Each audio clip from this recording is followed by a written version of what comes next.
పురుషుల బైబిల్ తరగతికి కూడి వచ్చినటువంటి నా తోటి సహోదరులకు మన రక్షకుడును విమోచకుడైన యేసుక్రీస్తు ప్రభు యొక్క పరిశుద్ధ నామంలో మీ అందరికీ వందనాలు తెలియజేస్తున్నాను. దేవుడు మనకు అనుగ్రహించినటువంటి ఈ ప్రశస్తమైనటువంటి సమయంలో కొద్దిసేపు దేవుని వాక్యాన్ని మనం ధ్యానించుకుందామండి. ఈ సమయంలో నేను మీతో ఒక ప్రత్యేకమైనటువంటి అంశాన్ని ధ్యానిద్దామని చెప్పేసి అనుకుంటున్నాను. అంశం ఏంటంటే క్రీస్తు ప్రభు యొక్క శ్రేష్టత. అసలు శ్రేష్టత అనే పదానికి అర్థం ఏంటి? ఏమేంటి? గొప్పతనము, అత్యున్నతము, ఉన్నతమైనదని, ప్రాధాన్యత కలిగినదని మనం శ్రేష్టత అనే పదానికి మనం అర్థాలు చెప్పుకోవచ్చు. యేసు ప్రభు ఆయన జీవించిన కాలంలో ఆయన యొక్క శిష్యులతోటి ఒక మాట చెప్తున్నాడు. మత్తయి సువార్త 12వ అధ్యాయము 6వ వచనంలో ఏమంటున్నాడంటే, దేవాలయం కంటే గొప్పవాడు ఇక్కడ ఉన్నాడని మీతో చెప్పుచున్నానని చెప్పేసి యేసు ప్రభు తన శిష్యులతో మాట్లాడుతున్నాడు అనమాట.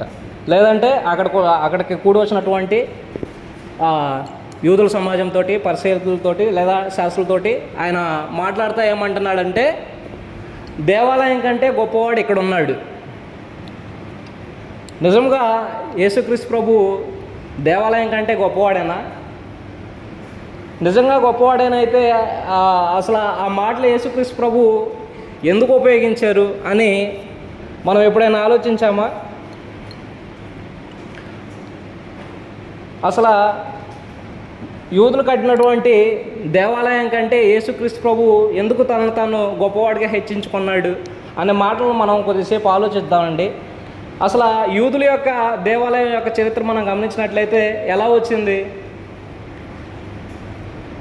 దేవుడు మోషేకి ధర్మశాస్త్రాన్ని ఇచ్చేటప్పుడు ఆయన్ని సీనాయి కొండ మీద పిలిచి, అయ్యా ఇదిగో మీరు నన్ను ఆరాధించడానికి ప్రత్యక్ష గుడారం అనేది ఎలాగ నిర్మించాలి, అందులోకి ఏమేమి వస్తువులు కావాలి, వాటి కొలతలు ఏంటి, వాటి యొక్క నమూనా ఏంటి, వాటిని ఏ విధంగా చేయాలనేది ఒక మాదిరిని కనపరుస్తున్నాను, వాటి ప్రకారం చేయడానికి జాగ్రత్త పడమని చెప్పేసి దేవుడు మోషేకి ఆజ్ఞించినటువంటి విషయం మనకందరికీ తెలిసిందే. మోషే గారు ఆ కొలతల ప్రకారము చక్కగా ప్రత్యక్ష గుడారాన్ని నిర్మించాడు. అందులో మందసం అయితేనేమి, లేదంటే అందులో ఉన్నటువంటి ఇతర ఉపకరణాలన్నింటినీ దేవుడు చెప్పినటువంటి మాదిరి చొప్పున ఆయన కొండ మీద ఏ విధంగా చూపించాడో ఆ విధంగా చూపించాడు. కాలక్రమంలో ఆ యూదులు పాపం చేసినప్పుడు ఏం జరిగిందంటే ఆ మందసం అనేది పట్టుబడిపోవడము. తర్వాత దావీదు కాలానికి వచ్చిందో దావీదు ఏమని ఆలోచన చేశాడంటే, దేవుని మందసము తెరల చాటున ఉండగా నేను అంతఃపురంలో నివసించడం బాగోదని చెప్పేసి దేవునికి మొదటగా ఆలయాన్ని నిర్మించాలని చెప్పేసి ఆలోచన చేసినటువంటి వ్యక్తి దావీదు. తర్వాత ఆ విషయాన్ని దావీదు నాతాను ప్రవక్తకు తెలియజేసినప్పుడు దేవుడు ఏమని మాట్లాడాడంటే నాతాను ప్రవక్త ద్వారా, అయ్యా నీ చేతులు రక్తంతో దడిచాయి కాబట్టి నువ్వు ఈ మందిరం కట్టడానికి అర్హుడు కావు, అయితే నీ కుమారుడు ద్వారా నేను మందిరాన్ని కట్టించుకుంటానని చెప్పేసి చెప్పినప్పుడు దావీదు ఏం చేశాడు? ఆ దేవాలయానికి కావాల్సినటువంటి వస్తు సామాగ్రి మొత్తాన్ని సమకూర్చి సొలొమోనుకు అప్పగించాడు. తర్వాత మనం చూసినట్లయితే సొలొమోను భౌతిక సంబంధమైనటువంటి యూదుల దేవాలయాన్ని కట్టాడు. చూద్దామండి ఒకసారి. రాజులు యేసు ప్రభు మరి ఆ దేవాలయం కంటే ఎందుకు తను తాను గొప్పవాడిగా చెప్పుకున్నాడో మనం తెలుసుకోవాలంటే ముందు ఆ దేవాలయం యొక్క గొప్ప చరిత్ర ఏంటో, ఆ దేవాలయం యొక్క గొప్పతనం ఏంటో మనకు తెలిస్తేనే క్రీస్తు ప్రభు ఆ దేవాలయం కంటే ఎంత గొప్పవాడన్న సంగతి మనకు అర్థమైద్ది. మొదటి రాజుల గ్రంథము 6వ అధ్యాయము 37-38 వచనాలు. 4వ సంవత్సరమున జీపు అను మాసమున యెహోవా మందిర పునాది వేయబడెను. 11వ సంవత్సరము బూలు అని 8వ మాసమున దాని ఏర్పాటు చొప్పున దాని ఉపభాగములన్నిటితో కలిపి మందిరము సమాప్తమాయను. 7 సంవత్సరములు సొలొమోను దాన్ని కట్టాడు. ఎన్ని సంవత్సరాలు కట్టాడండి? 7 సంవత్సరాలు పట్టింది. దేనికి? యెరూషలేము మొదట సొలొమోను రాజకాలంలో యెరూషలేము దేవాలయాన్ని నిర్మించడానికి 7 సంవత్సరాల కాలం పట్టింది. మనందరికీ తెలిసిందే. ఆయన వెండి బంగారంతో రత్నరాశులతోటి ఎంతో అద్భుతమైనటువంటి దేవాలయాన్ని నిర్మించాడు. అవునా? నిర్మించాడు, బాగానే ఉంది. అంటే సొలొమోను రాజు ఏం చేశాడంటే భౌతిక సంబంధమైనటువంటి దేవాలయాన్ని నిర్మించినప్పుడు వాళ్ళు తర్వాత సొలొమోను ఆ మందిరాన్ని ప్రతిష్ఠింపజేసి ప్రార్థన చేసినప్పుడు ఏం చేశాడంటే దేవుని యొక్క మహిమ ఆ దేవాలయంతో నింపబడ్డము, యాజకులు లోపలికి వెళ్ళి సేవ చేయలేకపోవడం వంటి సందర్భాలు కూడా మనం చూస్తాము. తర్వాత మనం కూడా ఏం చేస్తూ ఉంటామంటే భౌతిక సంబంధమైనటువంటి దేవాలయాలకి అలంకరణలు చేస్తూ ఉంటాం. పండుగలు వస్తే ఏం చేస్తూ ఉంటాం? పెయింట్లు వేస్తూ ఉంటాము, లైటింగ్లు వేస్తూ ఉంటాము. ఇంకా ఏం చేస్తామంటే న్యూ ఇయర్లు వస్తే చర్చి ముందు కాస్త ముగ్గులు లాంటివి, ఇలాంటివి ఎన్నో అలంకారాలు అనేవి భౌతిక సంబంధమైనటువంటి దేవాలయానికి మనం చేస్తూ ఉంటాము. సరే, తర్వాత ఈ దేవాలయం యొక్క పరిస్థితి ఏమైందంటే మనం చదవచ్చు. 2వ దినవృత్తాంతాల గ్రంథము 36వ అధ్యాయము 14 నుంచి 21 వచనాలు.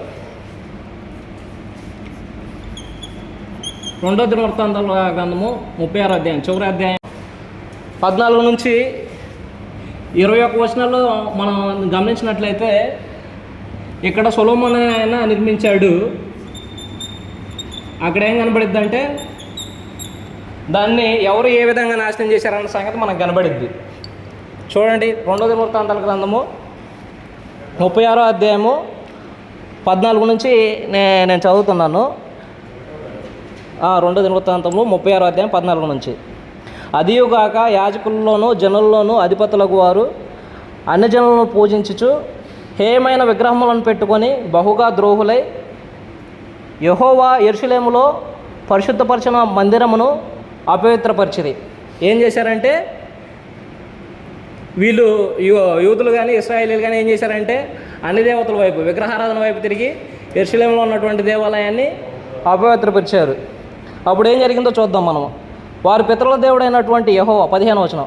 వారి పితరుల దేవుడైనటువంటి యెహోవా తన జనుల యందు తన నివాస స్థలమందును కటాక్షము గలవాడే వారి యొద్దకు తన దూతల ద్వారా వర్తమానం ఆయన పెందల కాడే లేచి పంపుచూ వచ్చినను వారి దేవుని దూతలను ఎగతాళి చేయొచ్చు, ఆయన వాక్యములను తృణీకరించుచు ఆయన ప్రవక్తలను హింసించుచు రాగా నివారింప శక్యము కాకుండా యెహోవా కోపము ఆయన జనుల మీదకి వచ్చింది. దేవుడు వారు పాపం చేస్తూ ఉంటే చూస్తూ ఊరుకోలేదు. ఆయన యొక్క ప్రవక్తలను పంపించి లేదంటే దూతల ద్వారా దైవజనుల ద్వారా ఏం చేశారంటే మీ మనసులు మార్చుకోండి, మీరు పాపం నుంచి తొలగిపోమని చెప్పేసి వారిని హెచ్చరించినా కానీ వారు ఏం చేశారు? లక్ష్య పెట్టలేదు. ఫలితంగా ఏం జరిగిందంటే నివారించకుండా దేవుని కోపం వచ్చినప్పుడు 17వ వచనం ఆయన వారి మీదకి కల్దీల రాజును పంపించాడు. అతడు కల్దీల రాజు ఎవరు? నెబుకద్నెజరు. బబులోను సామ్రాజ్యానికి చెందినటువంటి నెబుకద్నెజరు వారి మీదకి వచ్చాడు. నెబుకద్నెజరు ఏం చేశాడు? ఆయన వారి మీదకి కల్దీల రాజును రప్పింపగా అతడు వారి పరిశుద్ధ స్థలముగానున్న మందిరంలోనే వారి యవ్వనులను ఖడ్గము చేత సంహరించెను. అతడు యవ్వనులందైనను యువతుల ఎందైనను ముసలివారి ఎందైనను నిరసన వెంట్రుకల గలవారి ఎందైనను కనికరింపలేదు. దేవుడు వారందరినీ అతని చేతికి అప్పగించెను. మరియు బబులోను రాజు పెద్దనేమి చిన్ననేమి దేవుని మందిరపు ఉపకరణములన్నింటినీ యెహోవా మందిరపు నిధులనేమి రాజు నిధుల్లోనేమి అధిపతుల నిధులదేమి దొరికిన ద్రవ్యమంతయు బబులోనుకు తీసుకొని పోయిను. అదియుగాక కల్దీయులు దేవుని మందిరము తగులబెట్టి యెరూషలేము ప్రాకారమును పడగొట్టి దాని యొక్క నగరులన్నింటినీ కాల్చివేసిరి. దానిలోని ప్రశస్తమైనటువంటి వస్తువులన్నింటినీ బొత్తిగా పాడు చేసిరి. ఖడ్గమునకు హతులు కాకుండా తప్పించుకున్న వారిని అతడు బబులోనికి తీసుకొని పోయాను. రాజ్యము పారసీకులది అయినంత వరకు వారు అక్కడే అతనికి దాసులుగా ఉన్నారన్న సంగతిని మనకు అక్కడ తెలియజేస్తున్నాడు. అంటే ఈ నెబుకద్నెజర్ అనే రాజు ఎంత క్రూరంగా ఆ భౌతిక సంబంధమైనటువంటి దేవాలయాన్ని నాశనం చేశాడో, దానిలో ఉన్నటువంటి ప్రశస్తమైనటువంటి వస్తువులన్నింటినీ, దేవాలయం యొక్క ఉపకరణాలన్నింటినీ ఏ విధంగా తన రాజ్యానికి తీసుకొని పోయాడన్న చరిత్ర మనం ఇప్పటి వరకు మనం చదివామన్నమాట. ఇక్కడ సొలొమోను నిర్మించాడు, నెబుకద్నెజర్ నాశనం చేశాడు. అయితే యూదులు ఆ పడిపోయినటువంటి మందిరాన్ని అలాగే వదిలేయలేదు. ఏం చేశారు? ఎజ్రా నెహెమ్యా గ్రంథాల్లో మనం చదువుతాం, మా మందిరాన్ని మేము వదిలిపెట్టమనే మాట మనం చదువుతాం. ఏం జరిగిద్ది? ఎజ్రా నెహెమ్యా టైంకి వచ్చేసరికి వారిని హగ్గై ప్రవక్త పురికొల్పుతాడు. హగ్గై గ్రంథము 1వ అధ్యాయం 4వ వచనంలో ఈ విధంగా చెప్తాడు, ఈ మందిరం పాడై ఉండగా మీరు సారంభి వేసినటువంటి ఇండ్లలో మీరు ఎట్లా నివసిస్తున్నారని చెప్పేసి వారిని హగ్గై ప్రవక్త ప్రేరేపించినప్పుడు ఏం చేశారు? వాళ్ళు ఇశ్రాయేలీలందరూ మళ్ళీ చెర నుంచి తిరిగి వచ్చిన తర్వాత ఇశ్రాయేలీలందరూ కలిసి ఏం చేశారు? మరలా ఆ దేవాలయాన్ని తిరిగి నిర్మించారు. ఎప్పుడు నిర్మించారు? మరలా ఈ రెండో దేవాలయాన్ని నిర్మించడానికి, రెండోసారి దేవాలయాన్ని నిర్మించడానికి ఎంత సమయం పట్టిందని చెప్పేసి మనం కొన్ని వచనాలు మనం గమనిస్తే ఎజ్రా గ్రంథంలో చెప్తాడండి. ఎజ్రా గ్రంథము 3వ అధ్యాయము 8వ వచనంలో చెప్తాడు, దానికి పునాది వేయబడిందని చెప్పేసి చెప్తాడు. చదవండి. ఆ పడిపోయినటువంటి దేవాలయానికి వాళ్ళు మరలా పునాది వేస్తారండి. వేస్తున్నట్టు మనకు అక్కడ కనబడిద్ది. యెరూషలేములో నుండి దేవుని యొక్క మందిరమునకు వచ్చేవారు 2వ సంవత్సరమున 2వ నెలలో షయల్తీయేలు కుమారుడైన జెరుబ్బాబెలును యెజోదాకును కుమారుడైన యెహోషువయు చెరలో నుండి విడిపించబడిన వారు యెరూషలేమునకు వచ్చిన వారందరూ పని ఆరంభించి 20వ సంవత్సరము మొదలుకొని పై ఏడు గల వారందరూ లేవీయులను యెహోవా మందిరం యొక్క పనికి నిర్ణయించారు. అవునా? అంటే వీరు ఇక్కడ మనం పునాది వేయడం అనేది మనం గమనిస్తాము. ఈ పునాది ఎవరి కాలంలో జరిగిందంటే వారు చెర నుంచి వచ్చిన తర్వాత 2వ సంవత్సరంలో ఆ మందిరానికి పునాది అనేది జరిగింది. అంటే ఆ సంవత్సరం ఎప్పుడయ్యా అంటే క్రీస్తు పూర్వం 536లో జరిగిందండి. అది ఎప్పటికి కంప్లీట్ అయింది? ఎజ్రా గ్రంథము 6వ అధ్యాయము 15వ వచనంలో ఉంటుంది అన్నమాట. చూడండి, ఎజ్రా గ్రంథము 6వ అధ్యాయము 15వ వచనంలో రాజైన దర్యావేషు ఏలుబడి యందు 6వ సంవత్సరమున ఆదారు నెల 3వ నాటికి మందిరం అనేది సమాప్తి చేయబడింది. మళ్ళీ దీన్ని అంటే రెండోసారి నిర్మించారు. ఇది ఎవరి కాలంలో కంప్లీట్ అయిందంటే దర్యావేషు రాజు కాలంలో కంప్లీట్ అయింది. దర్యావేషు కాలంలో ఎన్నో సంవత్సరాలు కంప్లీట్ అయింది? 6వ సంవత్సరంలో కంప్లీట్ అయింది. దర్యావేషు రాజు పరిపాలన చూసినట్లయితే మనకి క్రీస్తు పూర్వం 522 నుంచి క్రీస్తు పూర్వం 486 మధ్యలో జరిగిందనమాట. అంటే ఇది ఆయన పరిపాలనలో 6వ సంవత్సరంలో జరిగిందంటే క్రీస్తు పూర్వం 516కి కంప్లీట్ అయింది. అంటే ఎన్ని సంవత్సరాల గ్యాప్ ఉందండి? ఎన్ని సంవత్సరాలు కట్టారండి ఈ మందిరాన్ని? మరలా 536లో స్టార్ట్ చేశారు, 516కి వచ్చేసరికి అయిపోయింది, కంప్లీట్ చేశారు. ఎన్ని సంవత్సరాలు పట్టింది? 20 నుంచి 21 సంవత్సరాలు పట్టిందండి ఆ మందిరాన్ని నిర్మించేసరికి. అంటే ఒకసారి పడిపోయినటువంటి మందిరాన్ని యూదులు తిరిగి నిర్మించేసరికి దాన్ని ఆ దేవాలయాన్ని తిరిగి నిర్మించడానికి పట్టినటువంటి కాలం ఎంత అంటే 21 సంవత్సరాలు పట్టింది. యేసు ప్రభు ఆయన కాలానికి వచ్చేసరికి ఆ మందిరం పరిస్థితి ఎలా ఉందో మనం ఒకసారి చూద్దామండి.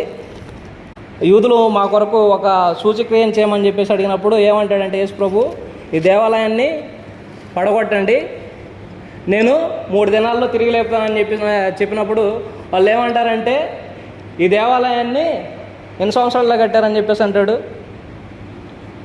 ఈ దినాన్ని 46 సంవత్సరాల్లో కట్టారే, నువ్వు 3 రోజుల్లో లేపుతావని చెప్పేసి యేసు ప్రభువుని ఎగతాళి చేస్తామంటారు. మరి ఇదేంటి మళ్ళీ ఇక్కడ 46 సంవత్సరాల్లో కట్టారని చెప్పేసి చెప్తున్నాడంటే ఈ దేవాలయాన్ని యేసు ప్రభు కాలంలో పరిపాలిస్తున్నటువంటి హేరోదు రాజు ఏం చేశాడంటే యూదుల చేత మంచి పేరు పొందాలని చెప్పేసి ఆ దేవాలయాన్ని విస్తరింపజేశాడండి. దాని గురించి ఇక్కడ మాట్లాడాడు. యోహాను సువార్త 2వ అధ్యాయము 20 నుంచి 21 వచనాల్లో ఈ మాటలు మాట్లాడుతాడు అనమాట. 46 సంవత్సరాల్లో ఏం చేశాడంటే విస్తరణ అనేది జరిగిందనమాట. ఎవరు విస్తరింపజేశాడంటే హేరోదు రాజు విస్తరింపజేశాడు. ఒక మందిరం చరిత్ర మనం గమనించినట్లయితే 7 సంవత్సరాల్లో మొదట నిర్మించబడితే దాన్ని నెబుకద్నెజరు నాశనం చేసిన తర్వాత దాన్ని మరలా 20 సంవత్సరాలు కట్టి 46 సంవత్సరాలు అనేది దాన్ని విస్తరింపజేశారు. అంటే ఈ రెండోసారి కట్టింది ఇంకా దాన్ని దీన్ని రెండింటిని కలుపుకుంటే 60 సంవత్సరాల పైన పట్టినట్టే, అంతే కదా. అయితే ఇక్కడ మనం గమనించాల్సినటువంటి ఒక విషయం ఏంటంటే ఈ భౌతికమైనటువంటి దేవాలయం అనేది నిర్మించవచ్చు, నాశనం చేయవచ్చు. క్రీస్తు ప్రభువు కూడా ఒక మందిరాన్ని నిర్మించాడు. క్రీస్తు ప్రభువు ఒక ఆత్మ సంబంధమైనటువంటి మందిరాన్ని కట్టాడు. జకర్యా గ్రంథము 6వ అధ్యాయం 12 నుంచి 13 వచనాలు. సంఘాన్ని గురించినటువంటి ప్రవచనం అనేది మనకు అక్కడ కనబడుతూ ఉంటుంది. చూడండి, 6వ అధ్యాయము 12వ వచనం చదువుతున్నాను.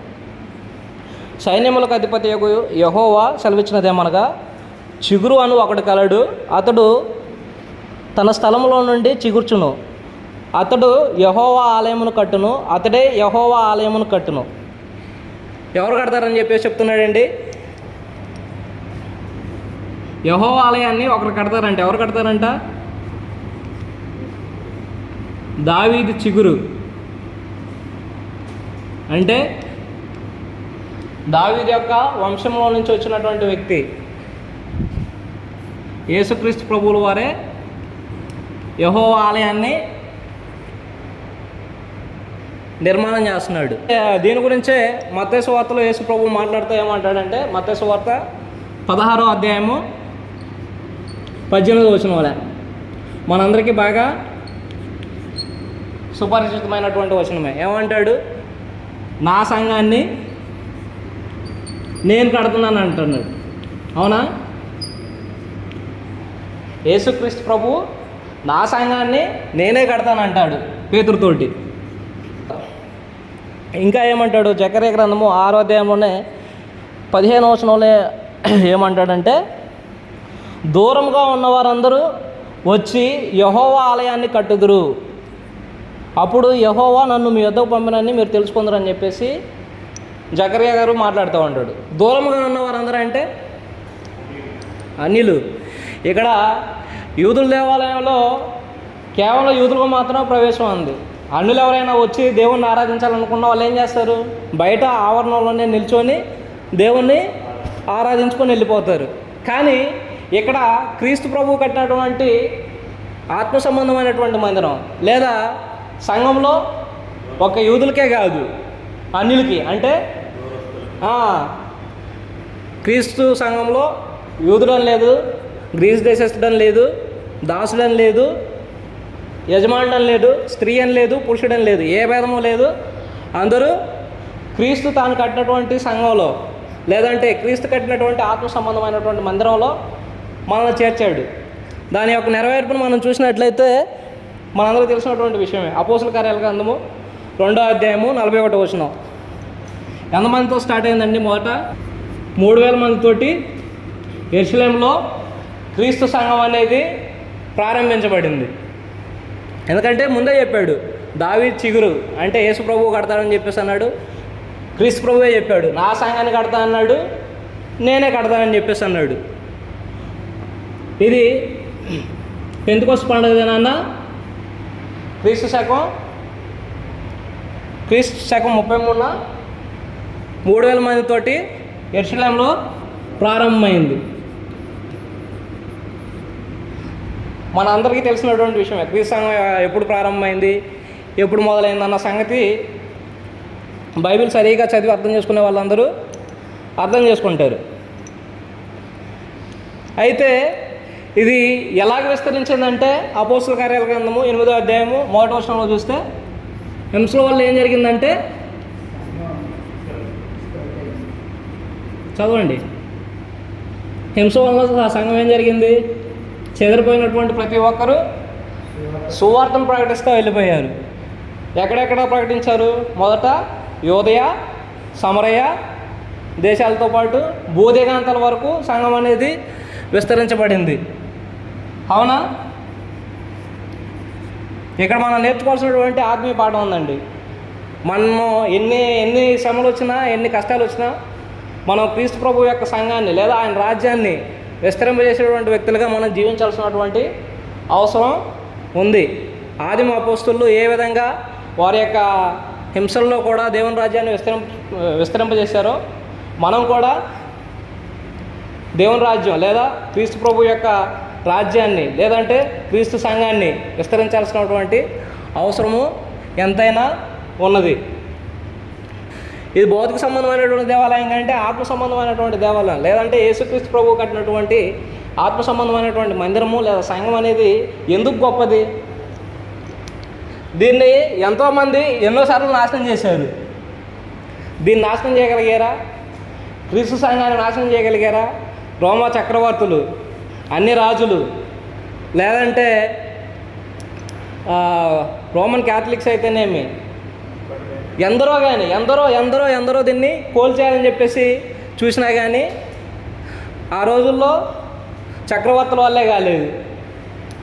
అప్పట్లో ఎప్పుడో క్రీస్తు శకం 33లో స్టార్ట్ అయినటువంటి సంఘం ఎప్పటికి కూడా ఉందా లేదండి?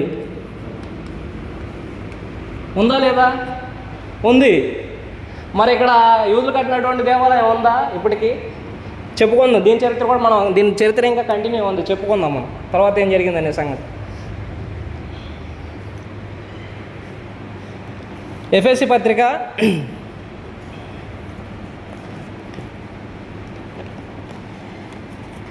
2వ అధ్యాయము 19 నుంచి 21 వచనాలు. కాబట్టి మీరిక మీదట, అంటే ఎవరు? సంఘంలో చేర్చబడినటువంటి పరిశుద్ధుల గురించి మాట్లాడుతున్నాడు. మీరిక మీదట పరజనులను పరదేశులనై ఉండక పరిశుద్ధులతో ఏకపట్టణస్థులను దేవుని ఇంటి వారమై ఉన్నామండి. భౌతిక సంబంధమైనటువంటి కట్టినటువంటి యూదుల్ని గురించి దేవుడు తన ప్రజలను అన్నాడు. కానీ యేసుక్రీస్తు ప్రభు తాను కట్టినటువంటి ఆత్మ సంబంధమైనటువంటి మందిరంలో చేరినటువంటి వారిని ఏమంటున్నాడు? దేవుని ఇంట్లో మీరేనయ్యా అని చెప్పేసి అంటున్నాడు.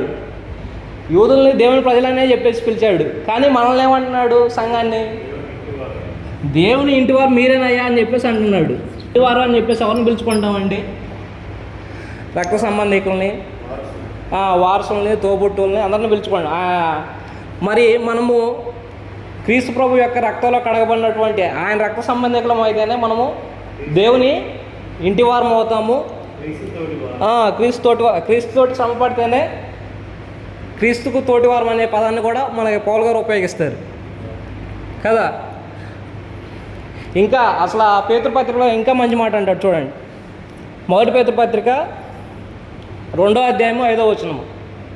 సజీవమైనటువంటి రాళ్ళతోటి కట్టబడిన ఆత్మ సంబంధమైనటువంటి మందిరంగా మీరు ఉన్నారని చెప్పేసి యేసుక్రీస్తు ద్వారా దేవునికి అనుకూలమగు ఆత్మ సంబంధమైన బలను అర్పించుటకు పరిశుద్ధ యాజకులుగా ఉండనట్లు మనం ఎలా ఉన్నామండి?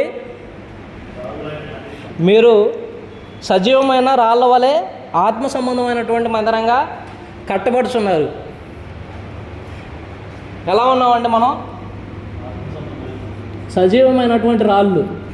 యూదులు కట్టినటువంటి భౌతికమైనటువంటి దేవాలయంలో ఇటుక రాళ్ళే ఉండేయేమో, అవునా? కానీ యేసుక్రీస్తు ప్రభు కట్టినటువంటి ఆత్మ సంబంధమైనటువంటి మందిరంలో ఎలా ఇటుక రాళ్ళు ఉన్నాయండి. ఏంటి ఇటుక రాళ్ళు? నువ్వు నేనే ఒక రాయిగా చేర్చబడుతున్నామండి. ఎవరైతే క్రీస్తు ప్రభు యొక్క రక్తంలో కడగబడి బాప్తిస్మం పొందుతున్నారో వారందరూ ఎలా ఉన్నారంట? సజీవమైనటువంటి రాళ్ళలా కట్టబడుతున్నామంట. ఇంకా మనం చూసినట్లయితే దీనికి మూలరాయి క్రీస్తు ప్రభు అని అంటాడు, పునాది క్రీస్తు ప్రభు అని అంటాడు. అపోస్తుల కార్యాల గ్రంథాల్లో అయితేనేమి, కీర్తన గ్రంథంలో అయితే మనం క్రీస్తు అనే బండ మీద ఆయన పునాది మీద కట్టబడినటువంటి వారము. దేవుని మందిరంలో మనం అందరం సజీవమైనటువంటి రాళ్ళ వాళ్ళే కట్టబడుతూ ఉంటే ఇది ఎలా ఉందంటే ఎంతమందిని వచ్చినా కానీ క్రీస్తు ప్రభు తన సంఘంతో చేర్చుచుండుననే మాటను ఉపయోగిస్తాడు. 5,000 మంది బాప్తిసం పొందిన తర్వాత రక్షణ పొందుతున్నటువంటి ప్రతి వారిని క్రీస్తు తన సంఘంతో ప్రభు తన సంఘంతో చేర్చుచుండిన అనే పదాన్ని ఉపయోగిస్తాడు. ఎంతమంది వచ్చినా కానీ ఆయన సంఘంగా ఆత్మ సంబంధమైనటువంటి మందిరంగా కట్టబడుతున్నాం. ఆశ్చర్యకరమైనటువంటి విషయం ఏంటంటే ఈ మందిరానికి కప్పు లేదండి. వచ్చిన వాళ్ళు వచ్చినట్టు కట్టబడతానే ఉన్నారు. ఎత్తైన బిల్డింగ్ లాగా కట్టబడతానే ఉన్నారు. అంటే దాని అర్థం ఏంటంటే సంఘం అనేది అభివృద్ధి చెందుతూనే ఉంది. బాబేలు గోపురాన్ని నిర్మించారు ఆదికాండంలో, అలాగా విస్తరిస్తూనే ఉందని చెప్పేసి చెప్పడం దాని యొక్క ఉద్దేశం అన్నమాట. కొంతమంది ఏమంటారంటే దేవాలయం అంటే చర్చి బిల్డింగ్ అని చెప్పేసి అనుకుంటారండి చాలామంది. అవునా? దేవాలయం అంటే అయా నువ్వు చర్చికి వెళ్ళావా అంటే వెళ్ళొచ్చానండి అని చెప్పేసి అంటూ ఉంటారు. కానీ వాళ్ళు గుర్తించినటువంటి విషయం ఏంటంటే చర్చ్ అంటే బిల్డింగ్ కాదు. ఎవరైతే క్రీస్తు ప్రభు యొక్క రక్తంలో కడగబడినటువంటి వారు, రక్షణ పొందినటువంటి వారు, వారే సంఘం అన్న సంగతిని వారు గుర్తించరు. ఒకసారి రవిచంద్ర గారు కూడా అన్నారు. ఏమన్నారంటే రెండచంద్రలో మా చర్చ్ బిల్డింగ్ ఉందండి, మా చర్చ్ ఉందండి, బ్రిటిష్ వాళ్ళ కాలంలో కట్టారండి, ఇప్పటికి కూడా చెక్కు చెదరలేదు అని చెప్పేసి అన్నారు. మీరు మనం అర్థం చేసుకోవాల్సింది ఏంటి? చర్చ్ అంటే క్రీస్తు ప్రభు యొక్క రక్తాలు కడగబడినటువంటి వ్యక్తులు, నాట్ బిల్డింగ్. మనం ఏం చేయాలి? భౌతిక సంబంధమైనటువంటి దేవాలయం దీనికి అలంకారం చేద్దామా? మనం కూడా పండుగలు వచ్చినప్పుడు పెయింట్లు డెకరేషన్లు వేసి చేయడం మంచిదే, కాదంటే లేదు. భౌతిక సంబంధమైనటువంటి చర్చ్ బిల్డింగ్ చేయడం మంచిదే. కానీ మన శరీరాలను కూడా దేవుడు ఆలయంగా నిర్మించాడు అన్న సంగతిని మనం గమనించాలి. చూద్దామండి అన్నమాట. ముందు ఈ దేవాలయం మరలా కట్టబడింది కదా, దీని సంగతి ఏమైందో ఒకసారి చూద్దామండి. లూకా సువార్త 19వ అధ్యాయము 43-44 వచనాలు. ప్రభువు నిన్ను దర్శించిన కాలము నీవు ఎరుగకుంటివి కనుక నీ శత్రువులు గట్టి కట్టి ముట్టడి వేసి అన్ని పక్కల నిన్ను అరికట్టి నీలో ఉన్న పిల్లలతో కూడా నిన్ను నేలను కలిపి నీలో రాతి మీద రాయి నిలవకుండా నీయని దినములు వచ్చునని చెప్పాడు. దేని గురించి చెప్తున్నాడు ఈ ప్రవచనం? లూకా సువార్త 19వ అధ్యాయము 43-44 వచనాల్లో యేసుక్రీస్తు ప్రభు ఒక ప్రవచనం చెప్తున్నాడు. రాయి మీద రాయి నిలవనీయకున్నటువంటి దినాలు వచ్చును. సరే, ఇంకా మీకు క్లారిటీ చెప్తాను. మత్తయి సువార్త 24వ అధ్యాయము 1-2 వచనాలు. యేసుక్రీస్తు ప్రభువు ఆయన శిష్యులతో పాటు దేవాలయాన్ని చూసేటప్పుడు ఆయన శిష్యులు అంటారు, చూడండి ప్రభువా, ఈ దేవాలయం ఎంతో అందంగా ఉంది కదా అని చెప్పేసి వాళ్ళు మాట్లాడుకుంటున్నప్పుడు యేసు ప్రభు అంటాడు, మీరు ఈ దేవాలయాన్ని చూస్తున్నారు కదా, దీంట్లో రాయి మీద రాయి నిలబడినటువంటి దినాలు వస్తాయని చెప్పేసి మత్తయి సువార్త 24వ అధ్యాయము 1-2 వచనాల్లో చెప్తాడు.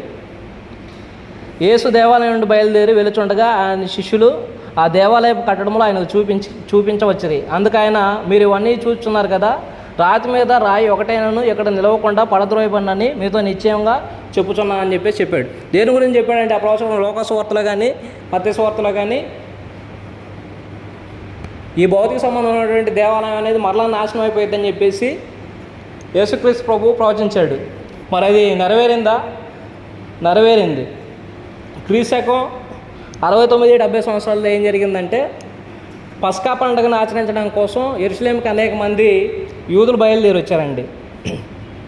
బయలుదేరి వచ్చిన ఈ సందర్భంలో ఏం జరిగిందంటే, కొంతమంది యూదా మత నాయకులు పెద్దలు ఏం చేశారంటే రోమా ప్రభుత్వానికి వ్యతిరేకంగా తిరుగుబాటు చేశారు. యూదుల్ని రోమీలు పరిపాలించడం అయింది, మనల్ని మనమే పరిపాలించుకుందాం అని చెప్పేసి వారి యొక్క పాలనకి తిరుగుబాటు చేసినప్పుడు ఏం జరిగిందంటే, అప్పటి చక్రవర్తి అయినటువంటి వెస్పీషియన్ అనే చక్రవర్తి ఏం చేశాడంటే, ఆయన సైన్యాధ్యక్షుడు ఆయన కుమారుడు అయినటువంటి టైటస్ అనే ఆయన్ని పంపించాడు అనమాట. టైటస్ అనే ఆయన్ని పంపించినప్పుడు ఏం చేశాడంటే, ఆయన వచ్చి యెరూషలేముని పట్టణం మొత్తాన్ని ముట్టడించాడు. అదే సమయంలో వీళ్ళు పస్కా పండుగను ఆచరించడానికి యెరూషలేముకి చాలామంది వచ్చున్నారండి. ఇతర దేశాల నుంచి చాలామంది యూదులు వచ్చున్నారు. ఆ టైంలో ఏం జరిగిందంటే వీరు పెట్టినటువంటి ముట్టడి వల్ల భయంకరమైనటువంటి కరువులు వచ్చాయి, రోగాలు వచ్చాయండి. చాలామందికి ఏం చేశారంటే ఆకలిని తట్టుకోలేక వాళ్ళ పిల్లలను సైతం చంపుకొని తిన్నారు. ఇంకా ఈ ఆకలి బాధకి ఏం జరిగిందంటే సమాజంలో దొంగలు అనేవాళ్ళు, నేరాలు అనేవి ఎక్కువైపోయాయి. రోజుకి 500 మందిని సిలువేశారంటే ఆ రోజుల్లో మీరు నమ్ముతారండి? ఈ ముట్టడి సమయంలో జరిగినటువంటి సంఘటనలు అన్నమాట ఇవన్నీ. రోజుకి 500 మందిని సిలువ వేశారు. చివరిగా ఇక యెరూషలేమును ఆక్రమించుకొని వాళ్ళని యూదుల్ని చొప్పకట్టలను నరుగుతారు. జంతువులు మేతేయడానికి చొప్పకట్టలను నరుగుతారు చూసారండి. అట్లా నరికారని చెప్పేసి చరిత్రలో రాయబడిందండి. 11 లక్షల మందిని చంపేశాడు. రక్తం అనేది ఏర్లై పారింది. 97,000 మందిని చెరపట్టుకొని పోయారు. మరలా ఏం చేశారంటే దేవాలయం యొక్క పరికరాలు మళ్ళీ రోమ్కి తీసుకెళ్ళిపోయారండి. ఇక్కడేమో నెబుకద్నెజరు బబులోనికి తీసుకొని పోయాడు. రెండోసారి ఏం చేశాడంటే రోమ్కి తీసుకొని పోయాడు. దేవాలయం అనేది మరలా కాల్చివేయబడింది. ప్రస్తుతానికి చూస్తే అక్కడ గోడ తప్ప ఇప్పుడేం మిగలలేదండి. యూదులు ఇప్పుడు కూడా మనం చూస్తూ ఉంటాం టీవీల్లో యెరూషలేము యొక్క గోడను పట్టుకొని ప్రార్థనలు చేస్తూ ఏడుస్తూ ఉంటారు. ప్రస్తుతానికైతే మిగిలింది ఆ గోడ ఒక్కటి మాత్రమే మిగిలిందనమాట. కాబట్టి యేసుక్రీస్తు ప్రభువు కట్టినటువంటి ఆత్మ సంబంధమైనటువంటి మందిరం అనేది నాశనం కాలేదు, కానీ భౌతిక సంబంధమైనటువంటి మందిరం అనేది నాశనం అయిపోయింది. మనం ఏం చేయాలి? యూదుల్లాగా భౌతిక సంబంధమైనటువంటి దేవాలయానికి మనం సేవ చేద్దామా? బలులను అర్పిస్తా, లేకుంటే యాజకులు చేస్తూ ఉంటారు లోపల సేవ, దోపాలు వేస్తా, ఇలాంటి యాజకత్వం కాదు. కానీ మనల్ని ఆత్మ సంబంధమైనటువంటి దేవాలయంగా కట్టినటువంటి యేసుక్రీస్తు ప్రభువుని మనం సేవించాలి. ఎందుకంటే మనల్ని రాజులుగా, యాజకులుగా ఆయన అంధకార సంబంధమైనటువంటి రాజ్యంలో నుండి ఆయన రాజ్యంలోకి మనం పిలుచుకున్నాడు. కాబట్టి మనం రాజులైన యాజకులుగా క్రీస్తు ప్రభువుని సేవించాల్సినటువంటి అవసరం ఉంది. అంటే యేసుక్రీస్తు ప్రభువుకు మనం సేవ చేయాలి. చాలామంది ఏం చేస్తూ ఉంటారు, హిందూ కులంలో మనం చూస్తూ ఉంటాం, విగ్రహాలని కట్టి ఊరేగిస్తూ ఉంటారు. ఊర్లంతా రథాల మీద పెట్టి ఊరేగిస్తూ ఉంటారు. లేదంటే తెప్పోత్సవాలు అని చెప్పేసి పడవల్లో పెట్టి ఆ నదిలో ఊరేగిస్తూ ఉంటారు. వాళ్ళు ఏమనుకుంటారు, మేము దేవునికి సేవ చేస్తున్నామని చెప్పేసి వాళ్ళు అనుకుంటారు. సరే, వాళ్ళు ఏమనుకున్నా కానీ మనల్ని ఆత్మ సంబంధమైనటువంటి మందిరంగా కట్టినటువంటి మనల్ని మందిరంగా కట్టినటువంటి క్రీస్తు ప్రభువుకు మనం ఏం చేయాలంటే ఆయన సేవించాల్సినటువంటి అవసరం ఉంది, ఆయన సేవ చేయాల్సినటువంటి అవసరం ఉంది. ఎందుకు సేవ చేయాలయ్యా? గమనించాము ఎప్పుడైనా? కొలసీ పత్రిక 3వ అధ్యాయము 23-24 వచనాలు. ఇప్పుడు ఆత్మ సంబంధంగా మనం దేవాలయంగా మనం కట్టబడిన ఉన్న సంగతి మనం గుర్తిస్తే మనం అసలు ఏం చేయాలి? అపోస్తలుడైనటువంటి పౌలు గారు కొలసీలకు రాసినటువంటి పత్రిక 3వ అధ్యాయము 23-24 వచనాలు. ప్రభువు వలన స్వాస్యమును ప్రతిఫలముగా పొందుదమని ఎరుగుదురు గనుక మీరేమి చేసినాను అది మనుషుల నిమిత్తము కాక ప్రభువు నిమిత్తమును మనస్ఫూర్తిగా చేయుడి. మీరు ప్రభు అయిన యేసుక్రీస్తుకు దాసులై ఉన్నారని చెప్పేసి చెప్తున్నాడండి. ఎవరు అంటండి? మనము యేసుక్రీస్తు ప్రభుకి దాసులం అంటారు. దాసులు ఎలా ఉంటారండి? వాళ్ళ జీవన విధానం ఎలా ఉంటుంది? యజమానుడు ఏ పని చెప్పినా కానీ చేయాల్సినటువంటి పరిస్థితులు ఉంటాయి. మనం ప్రభువు కట్టినటువంటి ఆత్మ సంబంధమైనటువంటి మందిరంలో మనం ఉన్నాము. మనం సజీవమైనటువంటి రాళ్ళుగా మనం గుర్తిస్తే మనం ఏం చేస్తామండి? ప్రభువుకి ఎలా ఉంటాం? మనము దాసులుగా ఉంటాము, ఆయనకి సేవ చేసేటువంటి వారుగా ఉంటాము, ఆయన్ని సేవించేవారుగా ఉంటాము. అవునా? మనకి గ్రంథంలో ఎవరైనా కనబడతారా ఇట్లాగా ప్రభువుకి సేవ చేసినటువంటి వారు, లేదంటే ప్రభువుని సేవించినటువంటి వారు? అపోస్తల కార్యాల గ్రంథము 20వ అధ్యాయము 19వ వచనం అండి. ఏమంటున్నాడో ఒకసారి అక్కడ జాగ్రత్తగా గమనించండి. 20వ అధ్యాయము 19వ వచనము. యూదుల కుట్ర వలన నాకు శోధనను సంభవించినను కన్నీళ్లు విడిచుచు పూర్ణమైన వినయభావంతో నేను ఎలాగో ప్రభువుని సేవించుచుంటేనో మీకే తెలియను అని చెప్పేసి అంటున్నాడు. పౌలు గారు ఏం చేస్తున్నాడంటే యేసుక్రీస్తు ప్రభువుని సేవిస్తున్నాడంట. యూదులు ఎన్ని కుట్రలు చేసినా కానీ, ఎన్ని ఆటంకాలు చేసినా కానీ ఆయన క్రీస్తు ప్రభు యొక్క సేవని, లేదంటే సువార్త పరిచయాన్ని పౌలు గారి చేత మానిపించారండి? మానిపించలేదు. మరి మనం ఎవరికైనా ప్రకటిస్తున్నామా యేసుక్రీస్తు ప్రభువుని గురించి? ప్రకటించాల్సినటువంటి బాధ్యత మన మీద ఉందన్న సంగతిని మనం గుర్తించాలి. నిన్ను క్రీస్తు ప్రభు దేవుని ఇంటివాడిగా చేర్చారన్న సంగతిని నువ్వు గుర్తిస్తే నువ్వేం చేస్తావండి? పౌలు వలె క్రీస్తు ప్రభువుని సేవిస్తావు. నేను క్రీస్తు ప్రభువుకి దాసుడు అన్న సంగతిని నువ్వు గుర్తిస్తావు. యేసుక్రీస్తు ప్రభువు నిన్ను సజీవమైనటువంటి రాయిగా తన మందిరంలో నేను చేర్చాడని చెప్పేసి నువ్వు గుర్తిస్తే నువ్వేం చేస్తావండి? పౌలు వలె ఎన్ని కష్టాలు వచ్చినా, ఎన్ని కన్నీరు వచ్చినా కానీ క్రీస్తు ప్రభువుని సేవిస్తూ ఉండాలి.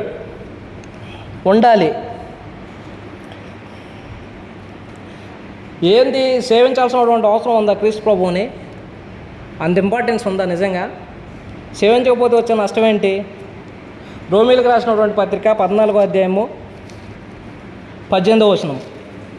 ఈ విషయమందు క్రీస్తుకు దాసుడైన వాడు ఎట్లా ఉన్నాడంటండి? దేవునికి ఇష్టడును మనుషుల దృష్టికి యోగ్యుడై ఉన్నాడంటండి. క్రీస్తు ప్రభువుని సేవించేటువంటి వ్యక్తి దేవునికి ఎలా ఉన్నాడంటండి? ఇష్టడుగా ఉన్నాడంట, మనుషులకి ప్రీతికరంగా ఉన్నాడంట. అంటే నువ్వు దేవునికి ఇష్టమైనటువంటి వ్యక్తిగా నువ్వు జీవించాలంటే నువ్వు క్రీస్తు ప్రభువుని ఏం చేయాలండి? నువ్వు క్రీస్తు ప్రభువుని సేవించాలి. 1 కొరింథీ పత్రిక 3వ అధ్యాయం 16వ వచనంలో ఎవరంటండి మనము?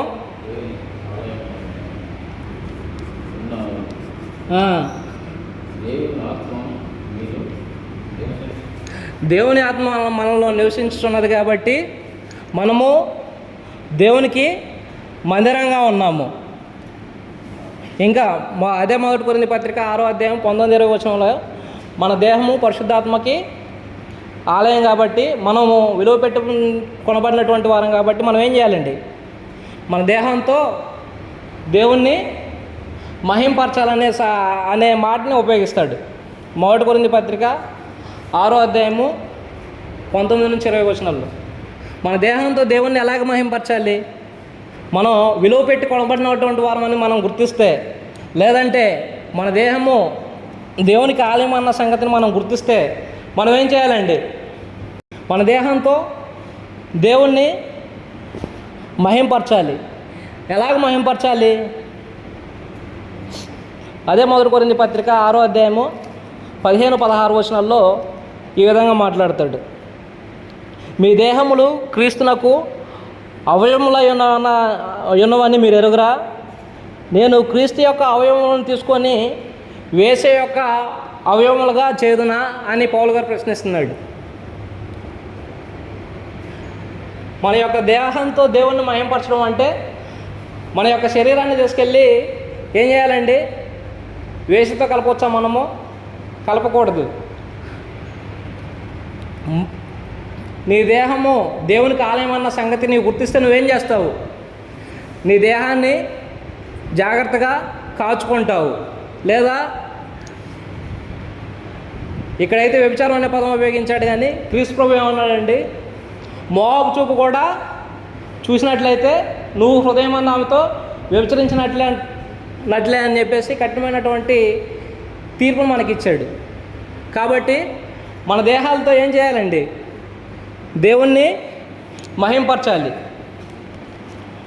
అందుకే యోబు గ్రంథంలో అంటాడు, యోబు గ్రంథము 10వ అధ్యాయము 8-9 వచనాల్లో దేవుని హస్తము నాకు అవయవాలను నిర్మాణం చేసి నన్ను రూపించాడని చెప్పేసి మాట్లాడతాడు యోబు గారు. నిజంగా నమ్ముతామండి దేవుని హస్తమే మనల్ని నిర్మించింది, దేవుడే మనల్ని నిర్మించాడని చెప్పేసి మనం నిజంగా నమ్మితే ఏం చేస్తామండి? మన దేహంతో మన దేహంలో ఉన్నటువంటి అవయవాలతోటి ఏం చేస్తాము? కన్ను ఉంది, ఏం చేస్తాము కంటితోటి? కంటితోటి ఏం చేస్తామండి? సింపుల్గా చెప్పండి, నేత్రాశ. అవునా? హవ్వ ఏం చేసింది? హవ్వ కానీ దావీదు కానీ ఏం చేశారు? ఆశించారు. ఇతరులని ఈ కంటితోటి ఆశిస్తామండి. ఒక సింపుల్గా ఒక పదం చెప్తా, ఒక విషయం చెప్తే కంటి గురించి, శరీరంలో ఉన్నటువంటి అన్ని నరాలంటండి హార్ట్కి కనెక్ట్ అయి ఉంటాయంట. కానీ కంటికి సంబంధించినటువంటి నరం అనేది బ్రెయిన్కి కనెక్ట్ అయి ఉంటుందంట.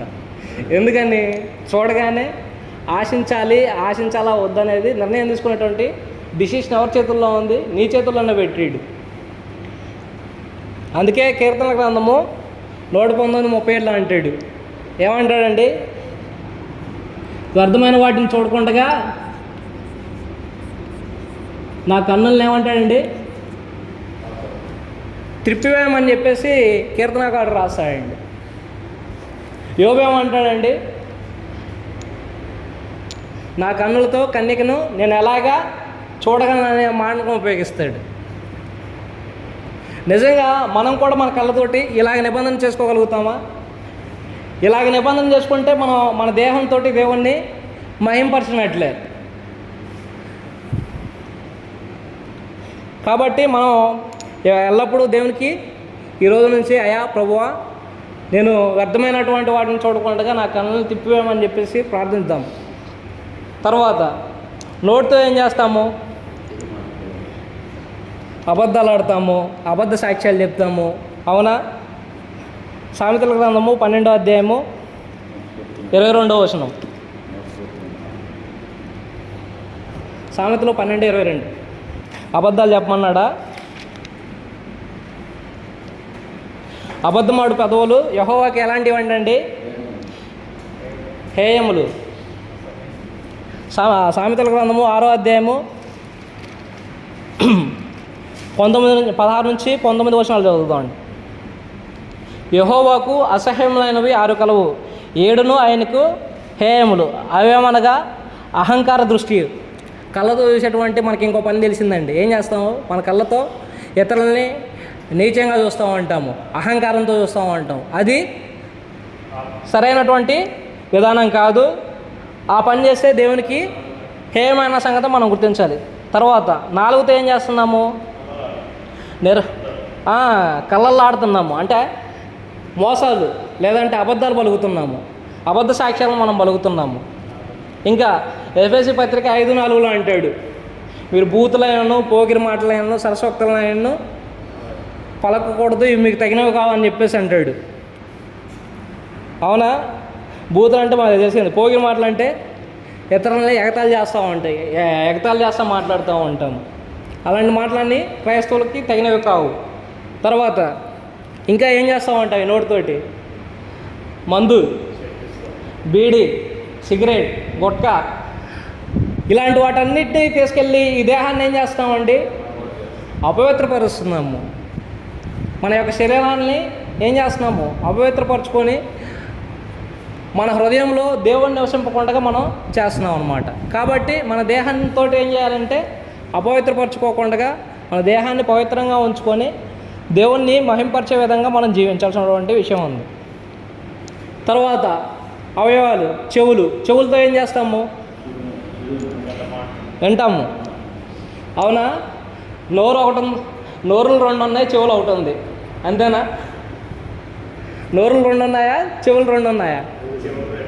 చెవులు 2 ఉన్నప్పుడు ఏం చేయాలి? 1 ఉన్నదే ఎక్కువగా మాట్లాడితే, 2 ఉన్నా ఏం చేయాలండి? ఎక్కువగా వినాలండి. ఏం వినాలి? క్రీస్తుని గురించినటువంటి మాటల్ని, లేదంటే క్రీస్తు ప్రభు యొక్క బోధనల్ని, దేవుని వాక్యాన్ని మనం వినాలి. హెబ్రీ పత్రికలో అంటాడు 5:11 వినట్లో మీరంతా ఎలాగ ఉండాలి? మందులుగా ఉండమని చెప్పేసి అన్నాడా? మందులుగా ఉండకుండా మీరు ఎలాగ ఉండాలి? దేవుని వాక్యం వినట్లో ఆసక్తి కలిగి ఉండాలి. కొంతమంది దేవుని వాక్యాన్ని 20 నిమిషాలు చెప్పండి బ్రదర్, 30 నిమిషాలు చెప్పండి బ్రదర్ అని చెప్పేసి అంటామంట. అంటే ఏంటి ఆ మాటలు చెప్తున్నామంటే అక్కడ ఏం కనబడుతుంది మనకి? దేవుని వాక్యాన్ని వినడానికి మేము ఆసక్తిగా లేమని చెప్పేసి మీ ఆసక్తి తెలియజేస్తారు. అట్లా మాట్లాడకండి ఇప్పుడు, ఓకేనా? తర్వాత చివరికి వచ్చేసాము. చేతుల ద్వారా ఏం చేస్తూ ఉంటాము? ఇప్పుడే చదువుకున్నాం కదా సామెతల గ్రంథంలో,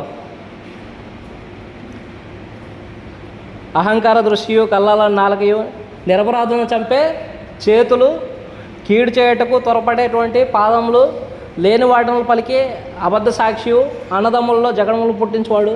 వీళ్ళందరూ ఎలాంటి వారు అంటండి? దేవునికి అసహ్యులు. చేతులతో ఏం చేస్తామంటే మనము దొంగతనాలు చేస్తూ ఉంటాము, నరహత్యలు చేస్తూ ఉంటాము. మనం ఏ పని చేయాలన్నా కానీ చేతులతోటే చేస్తాము. కానీ మనం చేసేటప్పుడు ఈ చేతితో మనం మంచి పని చేస్తున్నామా, చెడు పని చేస్తున్నామా? మనం చెడు పని చేసినట్ల మంచి పని చేస్తేనే దేవుణ్ణి మహింపరిచినట్లు అన్న సంగతి మనం గుర్తుంచుకుంటే మనం ఏం చేస్తామండి? ఏం చేయాలంటే మన యొక్క చేతులతోటి దొంగతనాలు కాకుండా, లేదంటే నరహత్యలు వంటి చెడ్డ పనులు కాకుండా సత్క్రియలు చేయాలండి చేతులతోటి. ఎఫెసీ పత్రిక 4వ అధ్యాయము 28వ వచనంలో అంటాడు, మీరు దొంగతనాలు చేయకుండా సత్క్రియలు చేయాలి. ఎవరి కోసం చేయాలి?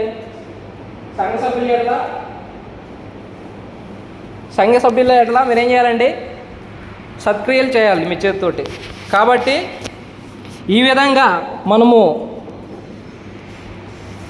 మన దేహంతో మహింపరచాలి. ఎవరిని? దేవుణ్ణి మహింపరచాలి.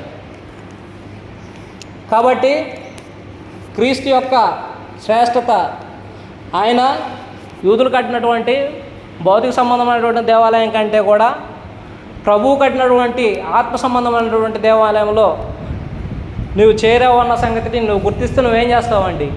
నీ దేహంతో దేవుణ్ణి మహింపరిచే విధంగా నువ్వు జీవిస్తావు.